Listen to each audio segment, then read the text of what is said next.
5, 6, 7, 8. Hi EXers, welcome to the EX Podcast episode number 20. This is your host, Stefan Vincent. I've started this podcast because I believe that companies have to think of themselves as employment brands if they help to attract and retain talent. The podcast brings a different lens to the employee experience, a brand and customer experience perspective rather than a traditional HR perspective. Our guests, all thought leaders and disruptors in the EX space in their own way, come to this show to debate, discuss, and share best practices on the key components that foster employee engagement and strengthen company culture, and also to spark their conversation on how to create positive employee experiences. One size doesn't fit all. What Airbnb or Google do around the employee experience may not be applicable to a smaller company. This is what this show is all about. Sharing stories of companies of all sizes, not only to show that EX doesn't require a large budget or a large team, but also that there is no one recipe. Each company can find its way through the EX journey. Today's guest is Shaunda Zilich, Global Employment Brand Leader at GE. General Electric is the most well-known manufacturing company in the world. Because of this brand perception ingrained in public opinion, that's been the biggest recruiting challenge the company has encountered in its move into digital technology. GE Digital is expected to be one of the largest software companies by 2020. Yet, they have had a hard time recruiting tech talents because they are still perceived as a manufacturing company, not a tech company. Today with Shaunda, we will talk about GE's transformation journey from a manufacturing company to a technology company, GE's 4 buckets of employment branding, the candidate experience, the brand advocate program, the employee value proposition, and its social presence. We will also talk about the role of technology and data in the employee experience. And finally, the difference between culture fit and culture add. This episode is brought to you by Fusion Alliance. Fusion Alliance delivers holistic solutions fusing together data, digital, and technology to redefine customer experiences and move your ideas to execution. That's why businesses across multiple industries have relied on Fusion's expertise and partnership for over 25 years. For more information, visit fusionalliance.com. I hope you enjoyed this conversation. If you get a chance, please make sure to review the podcast on iTunes. You can open the iTunes app and type in Stefan Vincent or EX Podcast.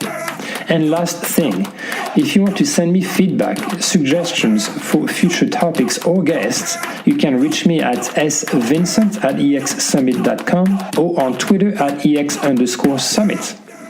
All right, let's get to it. Hi everyone, welcome to another episode of the EX Podcast. Very excited for today's guest, Shaunda Zilich, Global Employee Brands Leader at General Electric. Or should we say GE or General Electric nowadays? Either way. A lot of times it is GE, but definitely General Electric if we don't want to throw in all those acronyms. So tell us a bit more about who you are, what your role is at GE. Obviously, we don't have to describe so much what GE is about, but maybe just a little bit on what GE actually is now as a business versus what the perception might still be about GE being a sort of appliance manufacturer. Yes, and I love that you asked it that way. Normally I have to say how we're a little bit of a misunderstood brand. So you obviously already get that. I did my research. So a little bit about my role and just kind of, how we got into this, and we can dive deeper if we want to. I hired in at GE about 5 years ago. And really at that time, I think talent acquisition at GE was starting to centralize as a whole function for all our businesses and all our regions. And they said, we have this online, presence in recruiting that we don't think we're managing very well. And, what does that look like? And I don't know that employment brand was even a term back then, but it certainly was not something they used even when I got into it. And I'll tell you, my whole background is in marketing. It's not in HR, but I wanted a chance to kind of work for a big company like GE. I loved the integrity that GE stood for, and was just kind of up for the challenge of marketing experiences and opportunities for people instead of marketing just a company or products and services. So we stepped into this adventure 5 years ago, and it's really blossomed from them. I'd say, like I said, it was a perfect storm. I even tell people, hey, look, I'm nothing special. It was just the right place at the right time. GE was going through this complete transformation as a company, and not only that, but in looking at this online presence and how do we represent what is now called the employment brand, employee stories and testimonials became really important in telling that story of this new company and who we are. A couple years ago, we did have the Owen commercials that launched, and that was kind of the first part of this. And I think what people don't realize is even before that, GE had kind of stepped away from the consumer industry where we did still have appliances at that time and lighting and those types of consumer products, but it wasn't the biggest part of the company. At that time, it was about industrial solutions, healthcare systems and oil and gas and power and, a lot of different industries like that, those industrial size solutions, transportation. I mean, we make locomotive engines. And so even at that, I'm not even sure we were understood at the time. But beyond that, when I walked in, like I said, in that perfect storm, we not only wanted to be industrial, but now we wanted to be digital industrial. And so that's where Owen came in those commercials that everybody remembers so well, where he's this engineer, and he's, going to write programming software, that is going to make machines talk to each other.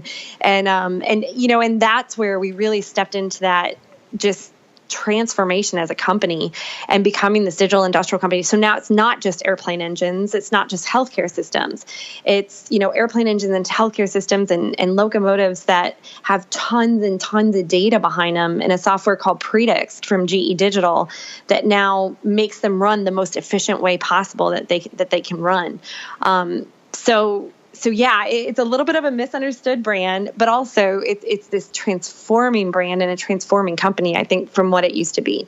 It's very interesting because now GE has a different brand positioning when it comes to its employment brands. And you compete with top technology companies as well when you try to attract, again, programmers, developers, and others. So what has been the company's journey to go through that transformation? What were the different steps to get you where you are right now in your role, and what the company is doing right now in terms of recruiting and talent acquisition? Yeah, and those are two really big questions. Let's see. First of all, yes, it was a transformation, and we needed different talent than what we've recruited in the past, right? We didn't just need the engineers out there actually creating the engines. We needed the software engineers creating the software, and the software and everything working together. So there was definitely this transformation of, the different talent that we needed and what that looked like. I think at that time, maybe at the beginning of the journey, GE said, we're going to operate like a startup and a tech company, and we're going to win all this talent. And while that is true, and we've really started to really, see ourselves as a technology company, it wasn't just an overnight thing. And sometimes it's really hard for a big company to act like a startup, so It is. I definitely think we learned some lessons along the way as far as, we can act like that in certain ways, but in certain ways we can't. We definitely learned lessons for, how do we compete with top software engineers that are attracted to Facebook and Google and these well-known tech companies? How do we compete for that talent? And using our history and just our evolution that we have gone through and standing the test of time. And I think the other big part of that is making sure we told our story of why we do what we do. And GE has always had these taglines about innovation and about making the world a better place and solving the world's biggest problems. But I don't know that in the past they were that vocal about them. And so in kind of leading to your second question, in my journey along this role, that was a really big thing for me to try to implement, is to say, the messaging doesn't need to be like, this is who GE is. The messaging needs to be, this is why we do what we do, and get people attracted to that, and how they can be part of that story, whether it's on the digital side of it or the industrial side of it. So before we get deeper into the different steps or different components of an employment brand, you were in a global role. Did you see differences when it comes to pivoting a little bit the GE perception in different areas of the globe? You bet. Yeah, you bet. I think, and that's the thing is in the United States, it was a little like, that's where it was the more misunderstood. Right? Like everyone knows General Electric, everyone knows GE. We're the one company that's left on the original companies that were on the New York Stock Exchange. It kind of has a little bit of a history around here. So everyone knew the name, but they may not know all of what GE, was made up of in these industrial solutions, where in other regions, it is not a recognized brand. And I think that surprises people. I would say in Europe, probably more recognized, but definitely what we call our growth regions, certainly some branding there where it wasn't even recognized the name. I'll tell you, for example, on social media, I see this quite often where somebody's telling me that they got a car that we made, and they're confusing us with General Motors instead of General Electric, and I know that seems just like, for some of us that have grown up, knowing GE as a name, that seems really weird. But no, and certainly in certain parts of the world, it's a different battle, I guess, or that's a negative word, but it's a different take that we have to kind of go to market with. So if we were to talk about your role and what employment branding is from a high level to being more specific and more tactical, where would you start? Would you start at the employee value proposition, the EVP? Would you start a bit even higher around the company's purpose and mission? Where would you start at the very beginning? Well, and so the very beginning of where I would start is not exactly where I landed when I started at GE.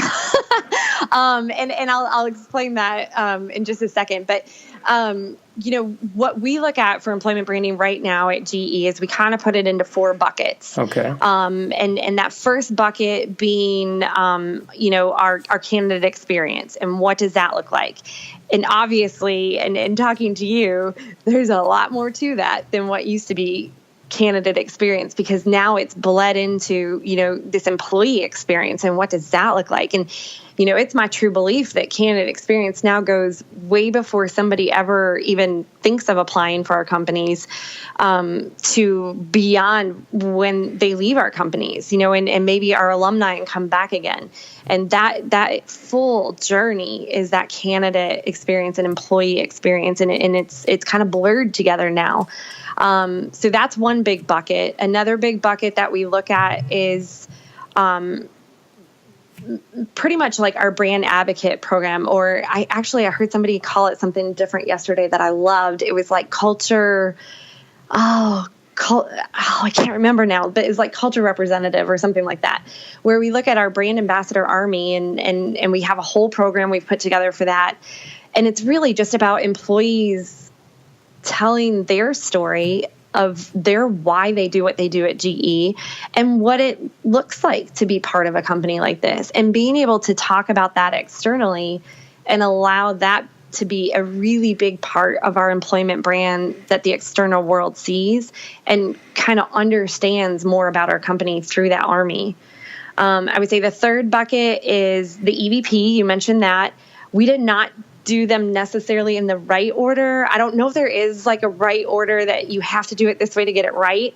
We kind of just put a general EVP together, at the beginning and went on generally what the company said was our belief and our mission and stuck a lot with that messaging. We're actually in a big study right now and doing a lot of EVP work in probably a more non-traditional way, more through a crowdsourcing mechanism and being able to collect data, even along the employee journey, being a part of that. But now really kind of looking at that EVP and what that looks like on a global level, and then also what we call a local level, whether it's per region, per business, per function.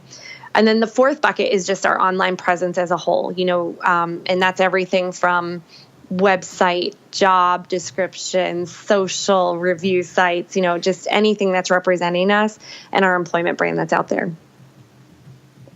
So, and I was going to go back to the comment that I made. That's not necessarily where I started at GE on this journey. And I will say this because I think sometimes we get a lot of companies listening and they're like, oh, it's GE. I can't do anything they're doing. There's some big, massive company. And I guess I always throw this part in there about the beginning of my journey on this. I started with a $0 budget. I think literally, and maybe all big companies are like this, I don't know. But, sometimes you got to make your case to get the budget. Like, why is this, at that time, it was this online presence, why is this important to recruiting? Or why is this important to the company? Or really, why is this important to the bottom line? And so we really had to make a case for it. And we were really able to do that on seriously a $0 budget, a lot of organic growth, and a lot of really, like I said, our brand ambassador program was a $0 effort. And we had 15,000 employees talking about us and their journey with GE externally. And it made a huge impact on what our employment brand looked like.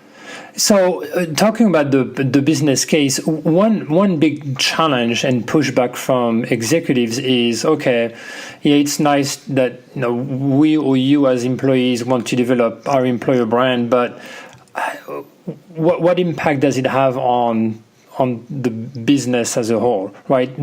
We were able to, at some point, show the executive team that you were actually delivering value and help the business grow with data and some specific results? Yes, and there's a couple different ways that this works. One is obviously the reach and attraction and engagement that we can have externally. When those Owen commercials came out, we actually debuted those 3 days ahead of time to our brand ambassador army before they actually went live externally. And we said, hey, look, these are coming out. You're the first to see them. It's secret, but be ready to blast them out there. And they loved that, right? Like, they're like, oh my gosh, I'm a part of this, and we had amazing reach and engagement from that, millions and millions. And I mean, I remember talking with our CMO and watching her jaw drop by the reach and engagement that we have with that brand ambassador army. So there's obviously that in metrics that you can prove to executives and how the external world then engages through your employment brand, even if it's not for employment, but it's just about your company as a whole and the brand of your company. I would also say there's two other ones that sometimes I think people forget. And one of them is the way you can show how it impacts your employees.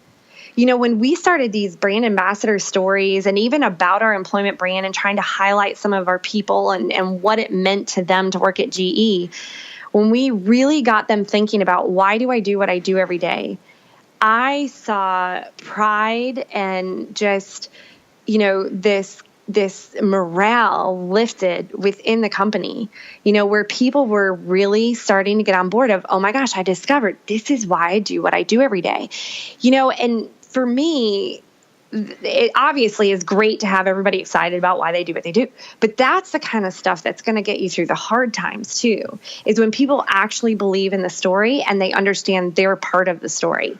So I think there's also that internal thing that we sometimes forget that this is actually an impact on the employee experience.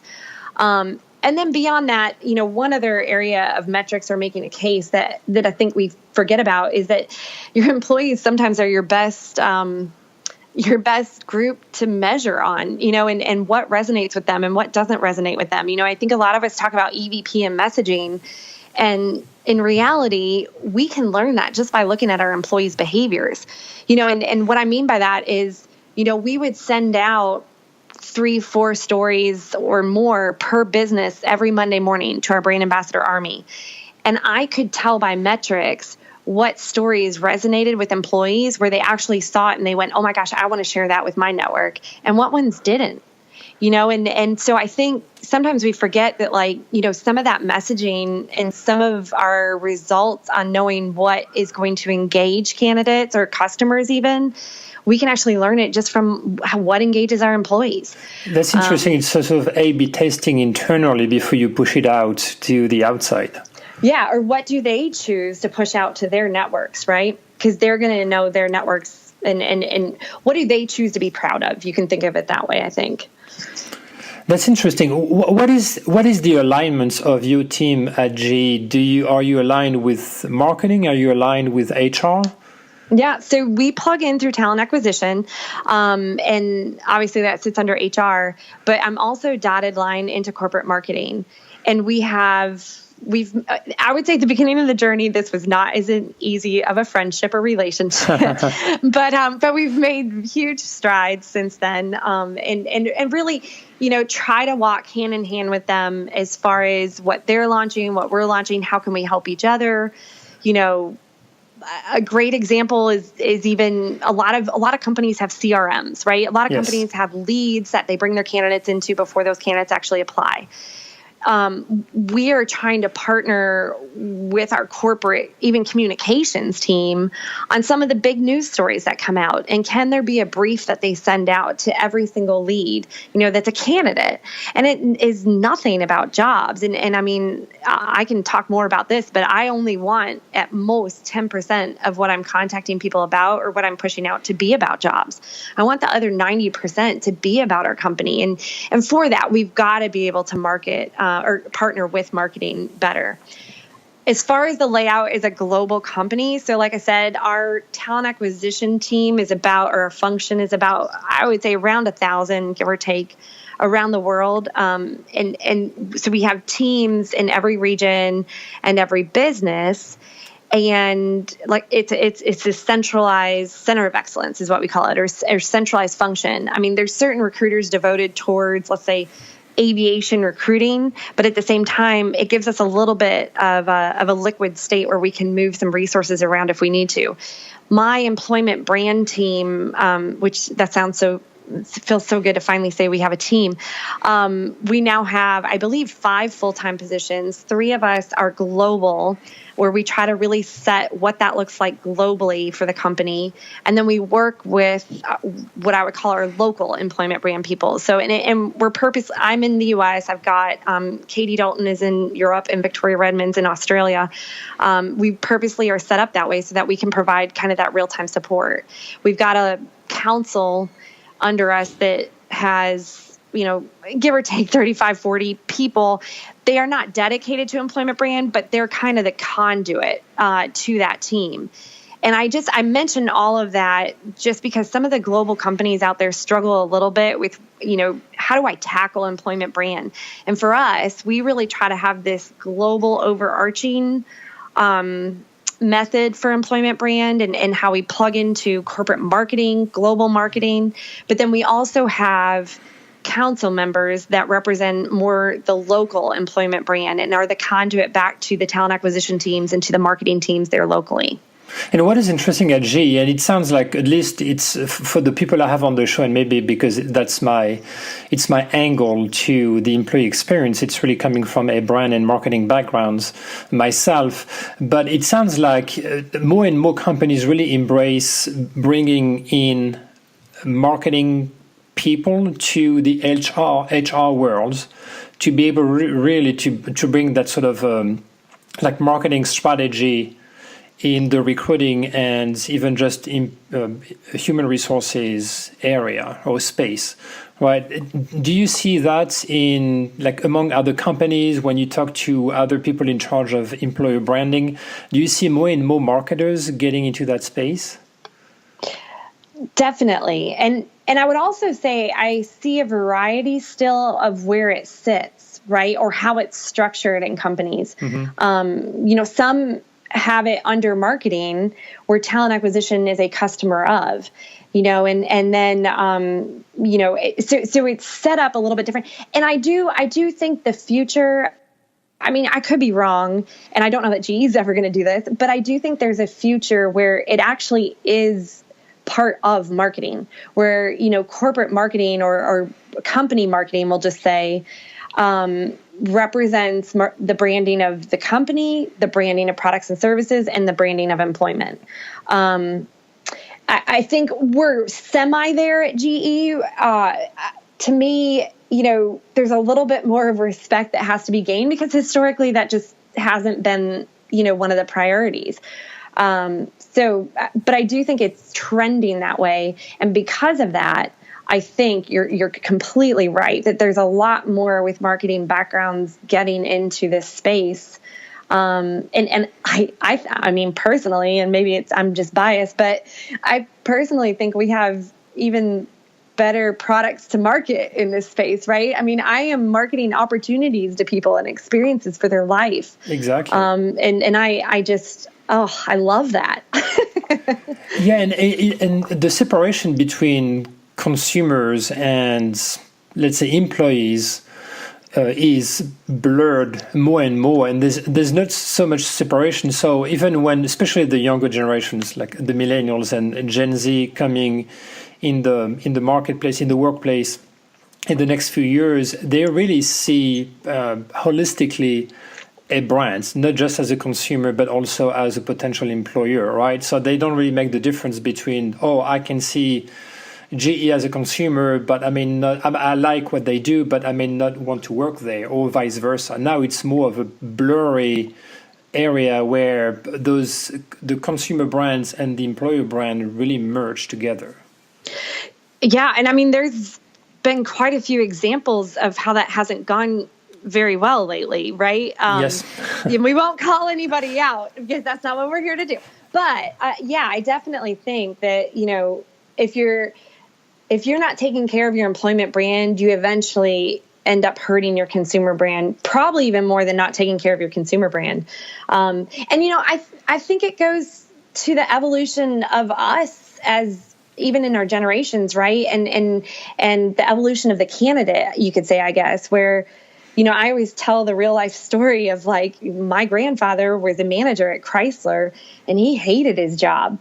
And that's just how it was, like you did it, you provided for the family and that's how it was. It was a job. It wasn't seen really as a positive word, and my dad didn't hate his job. He didn't love his job. He wasn't like tied to it emotionally or anything, right? He knew he was going to be an engineer. He was great at math and science. And so, he went and got a job as an engineer. I, on the other hand, have always wanted to work for a company that had an impact and could tie into what I felt my purpose was, and I see that more and more in people is more of that emotional connection, not only to where they work, but like you said, who they do business with. I definitely think it's something where you have to take care of both, or you're going to harm one or the other if you're not taking care of both of them. I agree. Now, GE has transformed itself from manufacturer, let's say, to more technology, right? So what is now the place at GE of technology in employee branding and talent acquisition? So you talked a lot about social media, which is one of the technology platforms, but do you guys use chatbots and maybe AI when you look at the candidate and employee journey? Oh, such a loaded question. So I can answer this two ways. One is what I want to do at GE. The other is, hopefully we'll get there, right? I see a future in talent acquisition as a whole that is completely different than what it has been in the past few years. And I always tell people, when I started into this 5 years ago, I kept hearing everybody say, we're not about post and pray. We're not about post and pray. And I thought that was so funny. And yet, if you look at things today, even if people are using chatbots, we still are completely structured and process oriented around the jobs, not around candidates. And so I see a world in the future where, I always tell people it's brand plus data plus career coach is actually what equals talent acquisition in the future. And I think to your point on the technology and GE being a digital industrial company, and I wrote a paper on this actually, we have to incorporate that digital industrial thread, you could say, into everything we do. And so to me, the way that looks in talent acquisition, and we are trying to get to this place, slowly but surely. But I think it's where you actually have brand that entices people in. So things like social media, being present where people are, letting them know stories. It's not all about the jobs. In fact, none of it's about the jobs. It's just getting them, GE's doing that. That's cool. I want to be a part of that. Enticing, pulling them in. Then you have data or AI or, predictive analysis or whatever people want to call it these days. You have that can actually be crunched in the background and say, when a person looks like this, they do best with this team or that job or in this area of the company. And it kind of funnels them right to the right place, and I think it's taking into account their experience, their hard skills, but also their soft skills and probably is this person's personality an inventor or, troubleshooter or whatever that looks like. It's the soft skills as well. I think all of that data is going to actually funnel them into the right place. By the time they actually get to the job or the rec folder or whatever, there's going to be 3 high identified candidates for the recruiter to then step in and be that career coach. And I think this is where it gets into employee journey and the employee experience. Maybe that recruiter ends up being the career coach all the way through their employee experience, maybe even outside of the company and back again or not. And to me, that's a talent acquisition of the future. And I will say GE is taking, not even baby steps. GE's taking steps to get there, but we're not exactly at that future yet.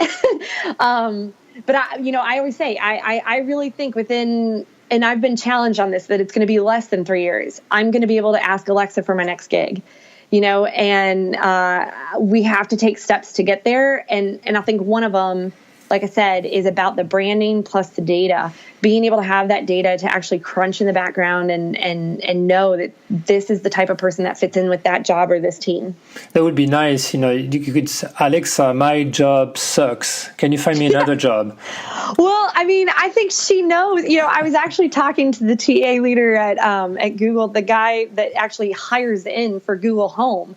So I had to apologize for using a competitor. But, I do think that, there's this day where these personal assistants that we have in our homes, they know everything else, right? Alexa knows what my grocery list is. Mm-hmm. She knows all kinds of stuff. I probably won't even have to tell her my job sucks. She's going to be like, you've been playing really depressive music lately, so we're going to think that you're coming to this point, But and then you think about the whole job side of it, right? She's going to know what jobs are open right then. As much of all these data banks are connecting now, she's going to know what jobs are open right then, or even maybe what's going to be available soon. I think that's totally possible. And then, even to that point and earlier in the evolution of candidates, I think at that point, jobs are no longer negative, right? It's actually, this is my journey. This is my career journey. This is my life journey. And I look forward to that. I look forward to that for my kids. Yeah, definitely. And that's that's a fascinating topic. Now, when it comes to the employee experience, once you bring people into the company, do you guys look at or use actually data to even help them manage their career, training? I heard a podcast recently about, I think it's IBM who does it. They use actually a lot of data and then predictive analytics to identify who are the key players that might want to leave the company because they're not moving fast enough in their career path or things of that nature? Do you have something similar at GE where you can use data to either anticipate some of employees' behaviors or have them direct in different career paths? Yes, I think we still have a lot of room for opportunity there too. But I mean, I do know there are things that exist, and different systems and things. I mean, I think a lot in the past companies have relied on annual reviews or whatever that looked like. Yeah. GE has done away with those, right? And so now we have a couple of different systems that maybe aren't as rigored, I guess. I mean, they're more about conversation, right? Like you're having those, we call them touch points and insights, with our PD tool, basically. So you're having those touch points and insights with your boss or with your coworkers, and you're talking about your career all the time, and where is this leading to the next, and what does that look like? As far as the data that you mentioned, we have our internal employee profiles, kind of like what you can think of like a LinkedIn profile, but it's our internal network. We use that just even for networking, right? Where and I see it all the time in my job where I've got somebody, over in GE Power marketing that's like, hey, I didn't even know employment branding, like that looks way cool. Can you tell me more about that? And let's connect on these efforts and stuff. So we use it for that. But we also use it for, like you said, collecting those data points and being able to look at people's career and being able to, I guess, say, this person's at risk. I'm not sure exactly what that looks like. I've seen it in action. But obviously there's something of the data points that they collect there. So, and I think this is something that's evolving still. We just are on our third year, maybe second year of getting rid of the annual reviews. So it's definitely, we recently in the last couple of months, they launched a Leader on the Go app. And so every hiring manager has this app, and it has a lot of these types of things in it, to be able to work with your team. Can you share, are you allowed to share a bit more specifics about the app? That's interesting. It has a lot of different parts about it, and I should know more about it because I should be in it more often. But it incorporates it. I'm trying to think of like, what are some specifics that I was like, oh, that's a really good idea.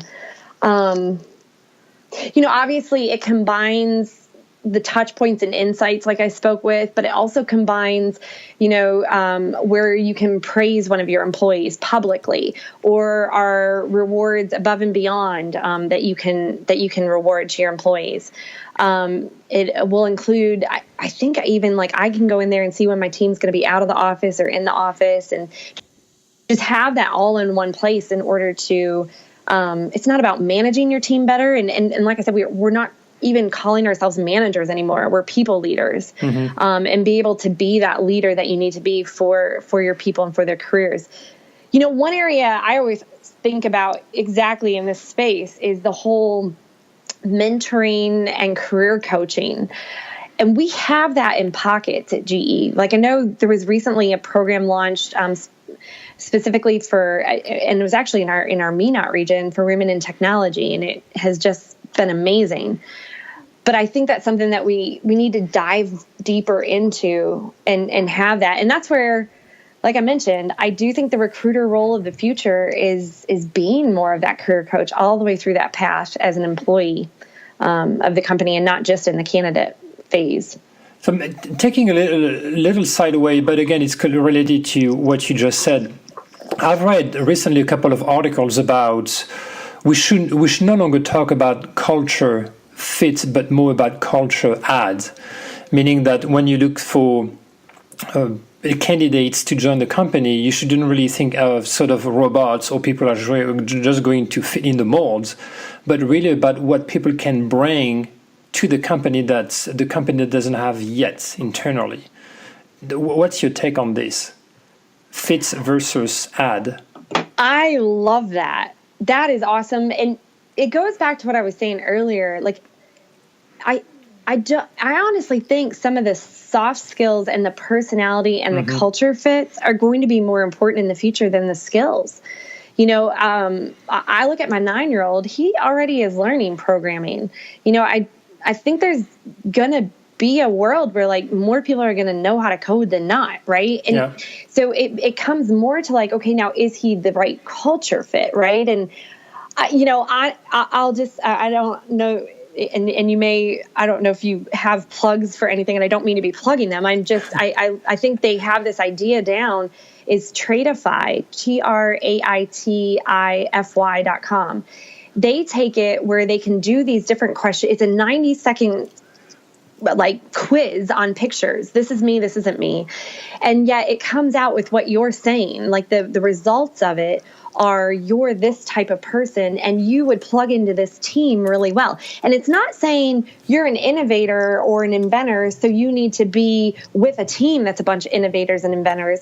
It's actually saying, well, this team needs an innovator and inventor. It's got several other people, and it would be really good if they could fill this new position with an innovator because they need that, and to your point, it fits then in that team, not necessarily, is matching up on all the qualifications of the job. Right. Yeah, and it brings a point around diversity, right? For many people, when you think of diversity in the workplace, it's more about ethnicity, maybe gender, but not so much about diversity in backgrounds, right? And diversity encompasses many, many different things from ethnicity, as I said, gender, maybe sexual orientation, but also something that is often overlooked is that sort of diversity in background, right? Even if you want to hire a, let's say, web developer,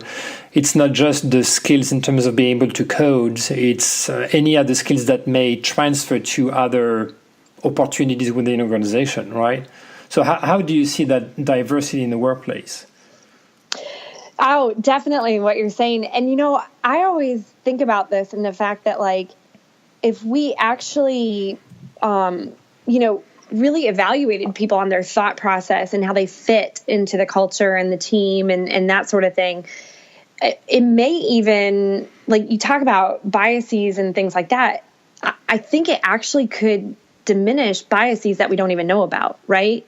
Because it's actually that's the point of diversity, yes. Right? And having, that we take that stance at GE that we believe that and we know there's been several articles published, right, recently about how having a diverse workforce actually you do better business, right?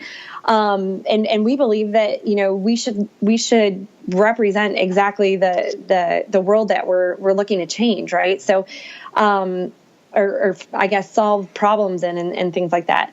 So yeah, I definitely think that because that's the outcome desired at that point is that having the right fits is creating the best solution, and so.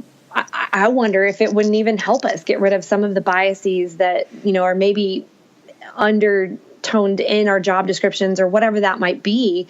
That right now, we've got several studies going on at GE really looking to get, some of those biases out and understand them.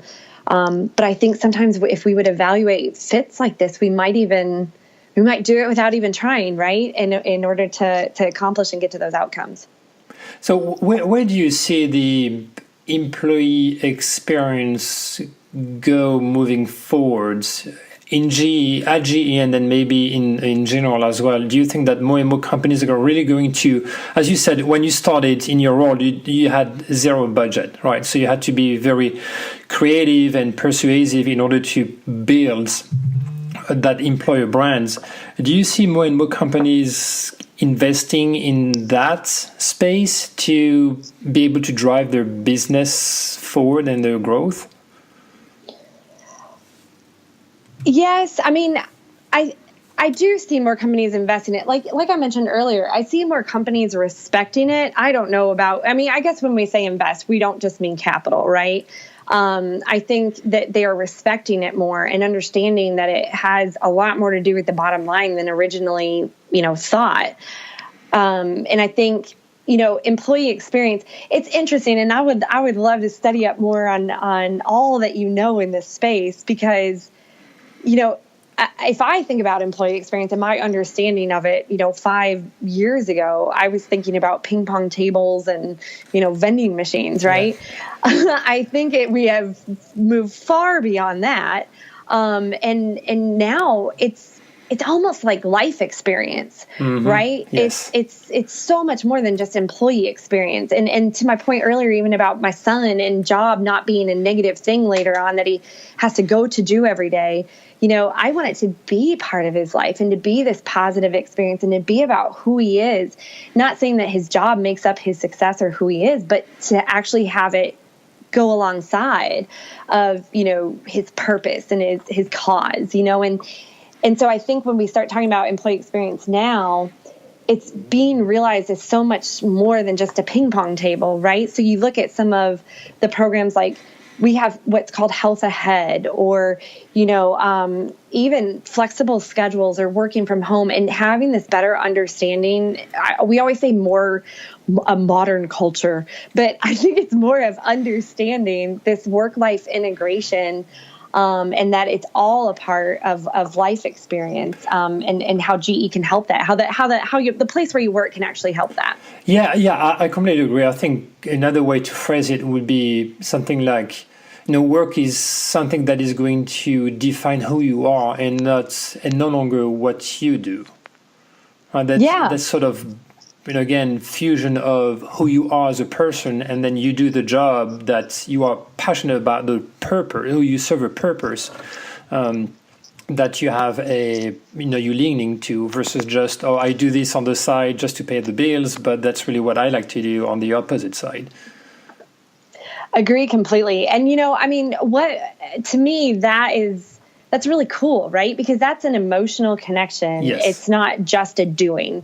And this could be totally a tangent. You may have to edit this out, but my senior thesis I wrote out of college, I wrote about the work ethic in America and how we associate who someone is with what they do. When you walk up to somebody, the first thing you say is, "What do you do?" Yeah.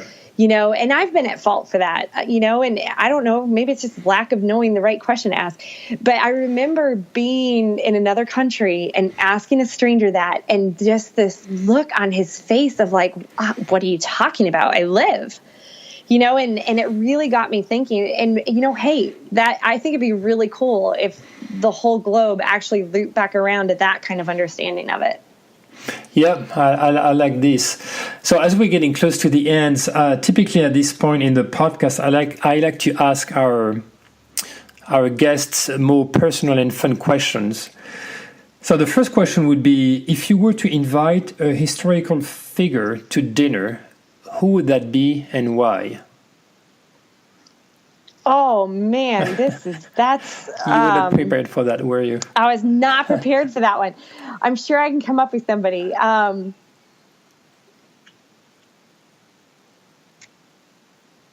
wow. I guess I would I this probably will bring up my face, and I don't know about that, but in the Bible, it talks about Saul converting to Paul and how, he killed Christians, and then he was okay with them and helped them, and all that. To me, that is like, I love those stories, right? And I think any historic figure like that, you think about, I just heard it the other day, the guy that did, even like Colonel Sanders, Kentucky Fried Chicken, he founded it when he was 64. The guy that founded McDonald's, not that those are incredible, like healthy things, but anyways, he was like 54 when he did that. I would love to talk to somebody who had like just this transformative life, and how their past actually played into who they became. I think that those types of historical figures would be really interesting to talk to. Okay, so maybe the next question is much easier to answer without any preparation. It's, what is the essential item you always take with you when you go on vacation? Music. And so, obviously in the past that was CDs, which my son has no idea what those are. The other day he was asking me, he's like, wait a minute, you listen to DVDs? I was like, no, just forget about it. So yeah, music is definitely something I always have with me everywhere I go. Now it's, as simple as Spotify on my iPhone or Alexa playing it for me, right? What kind of music do you listen to? All kinds. So what's your favorite band or favorite singer? Oh, and that's a tough one. Now you're putting me on the spot. Yeah. So Taryn Wells, nobody's heard of him, I'm sure. He has a couple of songs out recently that have just been really instrumental and inspiring, I think. And listening to that, he actually used to be in a different band. I can't remember the name of it, but some of their music is really good to run to. It's really, upbeat. And finally, last question. What is your favorite food and why? Chocolate. I don't know why. I wish I didn't like it, but I absolutely like anything. If you give me a choice of anything in chocolate, I will pick chocolate 100% of the time. And I don't think there's anything else I can say that about. What kind of chocolate? Dark milk chocolate or white? Yeah, dark chocolate, but I'll take anything. I just, But even down to like, my husband makes fun of me all the time because when it comes to dessert, like even ice cream, something as simple as ice cream, I don't ever eat fruit flavored ice cream. It's always got to be like have the chocolate chips in it or chocolate or whatever. I don't like to mix my fruit and my sweets or something. I don't know. Yeah, I can relate 100% to that. Chocolate is my big thing as well. But it has to be dark chocolates. The bitter, the better it is. Yeah, and so I grew up in Detroit, Michigan, and in Michigan they had Saunders hot fudge, and they had this bittersweet flavor of it that you couldn't buy anywhere else in the world. And when we moved away, I was like, oh my goodness, like I loved that stuff, right? I had it all the time. And one of my friends sent me a case of it when I moved away. And I remember just thinking that was the best present ever was this bittersweet fudge, or hot fudge from Saunders. So we talked a lot about GE's presence on social media. So the very, very last question, what is the way for our listeners to follow you and follow GE on social media? Yeah, so GE first, we have we have our global channels that are GE Careers, pretty much anywhere you look, whether it's Instagram, YouTube, LinkedIn, Twitter, Facebook. We've got a GE Snapchat channel, so we partner with marketing on that one, as well as a few others that are out there like Periscope and things like that. Now, as far as following me, you just have to learn how to spell my name, which is not the easiest thing. So like on Twitter, I am actually at Shaunda. And on LinkedIn, I think my LinkedIn URL is also Shaunda as well. But yeah, once you spell my name, if you Google me, I'm a one of a kind. Okay, and I'm sure that's on social media, so all the employees' videos that we talked about are available on different channels. Yes, and one of the things I'll highlight just even about our employees is GE has mygestory.com. And that's where any of our employees can either write or upload their own video or upload pictures that tell the story of just their testimonial of why GE.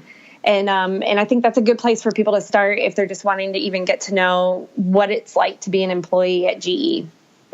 All right. Well, it's been an awesome conversation with very little preparation on your side. My apologies. No problem. I hope I feel bad I left a little space in there on a couple of those ones at the end. Those were the toughest questions. They were, but it was a nice way to end the conversation. So thanks again so much, Shaunda, for being with us today. Thank you for having me. I love this space. Right now, it's a great place to be, but also it's just like I said, you're working on people's experiences and opportunities in their life, and I think we have major impact that can happen with this space right now. I would agree with you. Thanks for tuning in to the EX Podcast. If you want to learn more, visit our website at expodcast.com. If you want to find out more about our next conferences, go to exsummit.com. Finally, you can also find my manifesto on business to employee or B2E branding at b2ebranding.co. See you next week.